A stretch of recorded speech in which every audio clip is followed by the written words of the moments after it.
In all my years of studying Bible prophecy, I find it hard to understand the misconceptions surrounding the image of Nebuchadnezzar in Daniel chapter 2. Nebuchadnezzar's image represents, even on the surface, a view of the final kingdom at the end of the age, where it will come from, and its basic, what it will consist of. It will be 10 kings, these 10 toes of iron and clay that come out of the image. And it's one thing that over the years they've been regarded as a reconstituted Roman Empire by the Christian church. And that simple misconception is because in Daniel 2, the angel explains the vision of the 4 beasts that Daniel sees.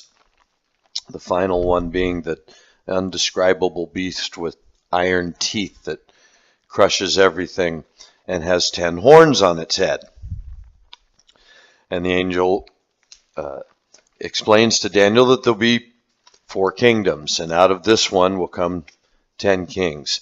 And so that means out of Rome, the 4th kingdom, because in Nebuchadnezzar's image, we're also made aware that in the dream that Daniel interprets, Babylon is the head of gold, Medo-Persia, as he says, will be the next kingdom after yours, inferior to thee. The shoulders and sides, the shoulders of silver. Grecia, the bellies and sides of brass. Rome, the iron legs. And then the feet of iron and clay. And then the toes that grow from the feet, also of iron and clay. And in Daniel's image, he said, in Daniel's interpretation, he says, in the days of these kings, the stone that Nebuchadnezzar had seen, cut without human hands, that fell on the feet and crushed the whole image, Daniel says that stone is the kingdom of heaven, which will be set up and will never disappear. It'll be an eternal kingdom. So we know we haven't reached that because we haven't reached an eternal kingdom. We know that Babylon, the head of gold, Grecia, Medo-Persia, Grecia, Rome have all passed down the legs. And so naturally it seems we're waiting for a reconstituted Roman Empire in the feet. But the truth is that in history, the feet clearly turn out to be the Empire of Islam, not a reconstituted Roman Empire. Now, why didn't the angel mention that? Well, if you look at the Christian story, Christ came during the reign of Rome.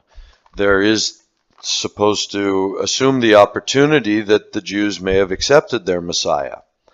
And it might have ended at Rome. And that 4th kingdom, therefore, might have been the final kingdom. And the 10 horns that grow out of its head, in fact, grow out of the territory of Rome on that same land that extends out of Babylon through this image that Daniel sees of Nebuchadnezzar. Babylon, Medo-Persia, Grecia, Rome, they all own that same Middle Eastern territory which we're about to be fighting, which we are in a war, in war zones today, but it seems we're coming to this Battle of Armageddon scripturally, and that takes place over there, of course, in northern Israel near the border of Syria, where it seems quite possible such a large conflict could happen today.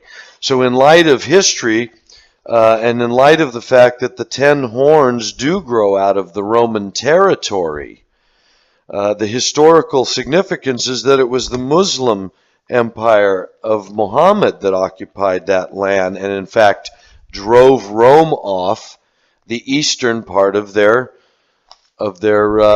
territory, their kingdom, which included part of the Middle East then. It also included Europe, but it included part of the Middle East, which depicted in the image as the 2 legs of iron.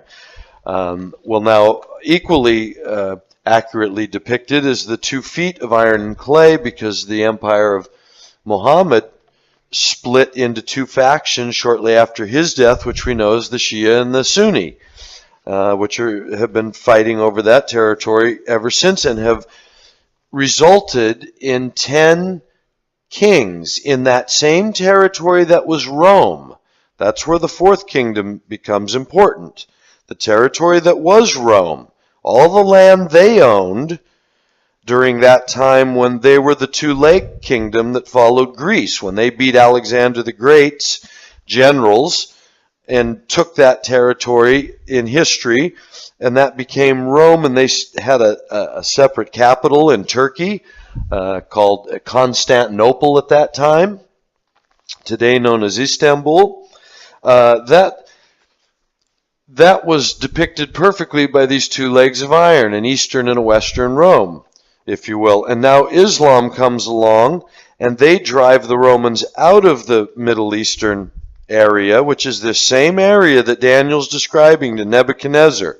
First will come a kingdom, your Babylon, then Medo-Persia, then Greece, then Rome. These are all people that ruled in that same land, with Babylon as the center of it, if you will.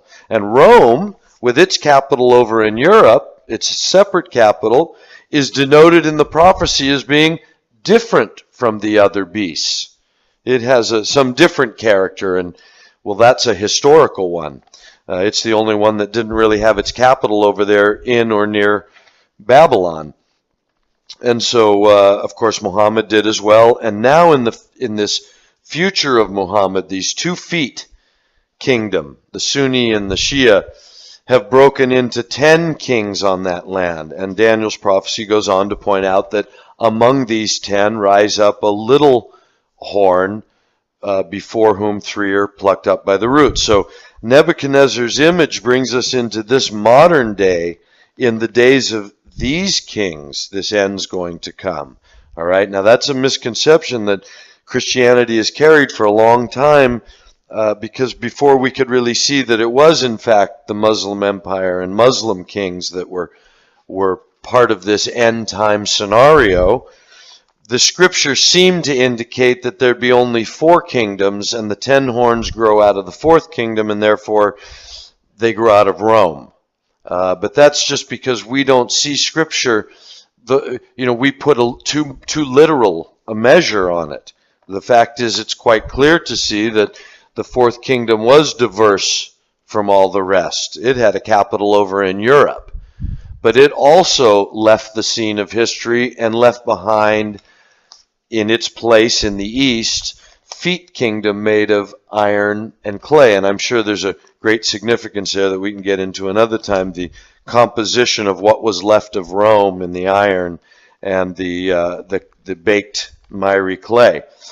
But it's in the days of these kings that this stone cut without hands that is an eternal kingdom falls on the feet kingdom, which is, again, if that were to happen in our time, that would be the Muslim kingdom, not the Roman kingdom.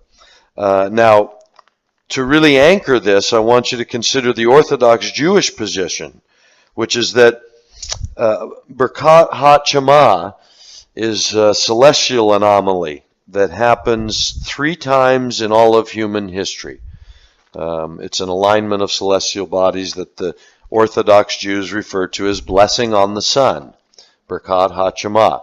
And this they associate with their 3 redemptions of national mortal extinction of their race. One in Egypt, when they were saved by Moses out of Egypt. They say that, they don't say, they associate this celestial happening that happened during this time, at that time in history. They say that was associated with their being saved from Egypt, and also being saved in what they celebrate as the Feast of Purim. And it happens only once more in history, and it just happened a couple of years ago. And their Orthodox evangelists, such as Roy Neuberger, are saying, hey, this is it. This is the final redemption. There's only 3. We know there's 3. And this one comes in the last days when our scriptures are relevant in the last days. And because of that, they're expecting such things as dead to rise from the graves in accordance with Ezekiel and Zedekiah. But also the thing that's pertinent to Nebuchadnezzar's image is that they understand that their great threat that they need to be saved from is these Muslim kings, which they understand are their half-brother Ishmael, which surround them now on all sides. This old territory of Rome turned out to be, in our day, a bunch of Muslim kings, separate kingdoms, little kingdoms like toes. Not big kingdoms like they were before, but little kingdoms. And they're the ones that are threatening the Jewish race at this time. And the Orthodox Jewish position is that it is time for the final redemption because, one, their scripture puts them under the thumb of their half-brother in the end. Their Messiah has to save them from their half-brother, not from the Romans. And also the Birkat HaShema has taken place, this final celestial happening which will never happen again in human history. So for them, the Orthodox Jews, this is the time of their final redemption, and it's from a group of Muslim kings which happen to represent their half-brother. So take another look at Nebuchadnezzar's image and imagine, if you can, that feet kingdom is the kingdom of Islam, and the toes kingdom are these 10 Muslim kings of our day. And it's in the days of these kings that the Lord will set up a kingdom which shall never be destroyed.